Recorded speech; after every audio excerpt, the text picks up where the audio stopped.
হচ্ছে যে এর দুটি রূপ আছে, একটি বাহ্য রূপ আর একটা হচ্ছে অন্তর রূপ। বাহ্য রূপ আপনারা সোশ্যাল মিডিয়াতে পেয়ে যাবেন, গুগল সার্চ করলে পাবেন যে এই ধরুন শ্রীক্ষেত্রের যে রথ, তার তিনটি রথ, সেই রথের কি নাম, কেন তার কালার, কটি করে তার চাকা, তারপরে কটি করে তার কাঠ লাগে, ইত্যাদি ইত্যাদি। একটু এটা আস্তে করলে বোধহয় সাউন্ডটা ঠিক হবে। কে আছে? এইগুলি বিশেষ আমরা বাহ্যিকতার দিকে যাব না, ঠিক আছে? আমরা চেষ্টা করব যে এর রথযাত্রার অন্তর্নিহিত যে অর্থ, সেটিকে আমরা আজকে অনুধাবন করার। শ্রীক্ষেত্রে যে তিনটি রথ আমরা মূলত দেখি, সেই রথের নামের মধ্যে দিয়ে এর অন্তররূপ প্রকাশিত। প্রথম যে রথটি যাচ্ছে স্বয়ং বলভদ্রের, আপনারা দেখেছেন ভগবানের এই কলিযুগের লীলা। এবারেই স্বয়ং বলভদ্র তিনি মাটিতে পড়ে গেছেন, তাই তো? জানেন তো, 7 জন পাণ্ডা সেখানে চাপাও পড়ে গিয়েছে, সেই তার মূর্তি ক্ষত হয়েছে, সেটি দোষযুক্ত হয়েছে, সেটি মোটেই কাঙ্ক্ষিত নয়। হ্যাঁ বাবা, একটু সাউন্ডটা আস্তে করলে ঠিক হবে। স্পর্শাস্তু কৌন্তেয় শীত উষ্ণ সুখ দুঃখ দাহা আগম আপায়ন অনিত্যতাং তিতিক্ষস্য ভারত।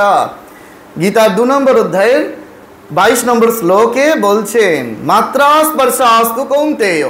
মাত্রা কথার অর্থ হচ্ছে আমাদের এই পঞ্চ ইন্দ্রিয়, যা কিছু আমরা দেখছি। মাত্রা স্পর্শা, যা কিছু স্পর্শ করছি। এটা যদিও প্রসঙ্গে নয়, ফ্যানটা চলছে না বলে মনে পড়ে যায় আর কি। এখন ওই যেটাই ঘটে সেটা দিয়ে ভগবানকে রিলেট করার চেষ্টা। তো মাত্রা স্পর্শাস্তু কৌন্তেয়, হে কুন্তিপুত্র, চলে গেছে না, ওই যে বললাম চলে গেল। তাই এবার শুনে নিন ভালো করে, ভগবান কি বলছেন। মাত্রা স্পর্শাস্তু কৌন্তেয় শীত উষ্ণ সুখ দুঃখ দাহা। এই যে আমরা আমাদের পঞ্চ ইন্দ্রিয়জাত যে কোনো বিষয়ের সঙ্গে সম্পৃক্তকরণ ঘটলে তার মধ্যে থেকে 4টে জিনিসের উদ্ভব হয়। কি কি? নয় শীত, নয় উষ্ণ, নয় সুখ, নয় দুঃখ। শীত উষ্ণ সুখ দুঃখ দাহা। কিন্তু এগুলো একটা পার্মানেন্ট নয়। আগমা অপায়ীন, তার সেকেন্ড লাইনে বলছে আগমা অপায়ীন, মানে আসবে আর চলে যাবে। আগমা মানে আসবে, অপায়ীন মানে চলে যাবে। আগমা অপায়ীন। তাহলে আমাদের করণীয় কি? এইবার ভগবান বলছেন তাং তিতিক্ষস্য। তিতিক্ষস্য করা মানে টলারেট করা, সহ্য করা। শ্রীরামকৃষ্ণদেব বললেন বাংলা বর্ণমালায় সব বর্ণগুলো একটি অথবা দুটি, একমাত্র স হচ্ছে 3টি। স স স, সহ্য করো সহ্য করো সহ্য করো। যে সয় সে রয়, যে না সয় সে নাশ হয়। ঠিক আছে? তো সেই জন্য ভগবান শ্রীকৃষ্ণ কতকাল আগে গীতার মুখে বলেছেন, আর শ্রীরামকৃষ্ণ দেব সেই একই কথা বললেন। সেই জন্য আমাদের বলা হচ্ছে যে শীত আসুক কি উষ্ণতা আসুক, সুখ আসুক কি দুঃখ আসুক, আমাদেরকে সহ্য করতে হবে। যদি সহ্য করতে পারি তাহলে ভগবান আমাদের তিনি তাড়ন করবেন, তিনি রক্ষা করবেন। যোগ ক্ষেমাম বাহাম্যহাম, তিনি আমাদের যোগ এবং ক্ষেম বহন করবেন। কখন বহন করবেন? বলা হচ্ছে তেসাম সতত যুক্তানাম ভজতাম প্রীতিপূর্বকাম দদামি বুদ্ধি যোগম তাম মাম উপয়ান্তিতে। এখানে নিশ্চয়ই সংস্কৃত চর্চা হয়, সেই জন্য সংস্কৃত বলছি, না হলে বাংলাতেই বললেই ভালো। এর তর্জমা করলেই হয়। এটি হচ্ছে 9ম অধ্যায়ে, গীতার 9ম অধ্যায়ের 10 নম্বর শ্লোক বললাম। তেসাম সতত যুক্তানাম ভজতাম প্রীতিপূর্বকাম দদামি তেসাম সতত যুক্তানাম। পরিষ্কার বাংলা করলেই বোঝা যাবে যে আমরা যেন ভগবানের সঙ্গে সতত যুক্ত হয়ে থাকি। তেসাম সতত যুক্তানাম মানে এই সকালবেলা একটু ঠাকুর ঘরে গেলাম, হ্যাঁ একটু ঠাকুর করলাম, তারপরেই আবার কার কাছে কই মনের কথা দেখতে বসে পড়লাম টিভি খুলে, তারপরে আবার বিকেলবেলা হলো, তখন আবার একটুখানি ভগবানের ঠাকুর ঘরে গিয়ে ভগবানের নাম করলাম। এরকম বলছেন না ভগবান। ভগবান বলছেন তেসাম সতত যুক্তানাম। শুধু তাই করলে হবে না, এবার কি করতে হবে? ভজতাম প্রীতিপূর্বকাম, তুমি আমার ভজন করবে প্রীতির সঙ্গে। মীরাবাই তার সুন্দর গানে আছে, আপনারা প্রার্থনা সঙ্গীত তো সকলেই গান টান করেন, সেখানে মীরাবাইয়ের একটি ভজন আছে, সেটি দেখবেন সেখানে বলছে যে যদি দুগ্ধ পান করে আমাদের হরি মিলতো, ভগবানকে মিলতো, ভগবানের দর্শন হতো, তাহলে সবার আগে ভগবানকে কারা পেত? বাছুররা। তারা কেবল দুগ্ধ পান করে, তাহলে দুগ্ধকে ভগবান লাভ হবে না। বলছে গঙ্গা স্নান করলে যদি ভগবান লাভ হতো, গঙ্গা স্নান করে যদি হরি মিলতো, তাহলে সবার আগে ভগবানকে পেত মাছেরা। গঙ্গার জলে থাকে, তাহলে তারা ভগবানকে পাচ্ছে না। যদি উপবাস করে ভগবানকে লাভ হতো, তাহলে সবার আগে দুর্ভিক্ষ পীড়িত মানুষরা ভগবানকে পেত, ভগবান পাচ্ছে না। তাহলে মীরাবাই সব শেষে লম্বাবে অনেকগুলো এক্সাম্পল আছে, সব শেষে বলছে হরিকে কি করে পাওয়া যাবে? হ্যাঁ, বলছে হরি মিলে তো প্রেম সে নন্দলালা।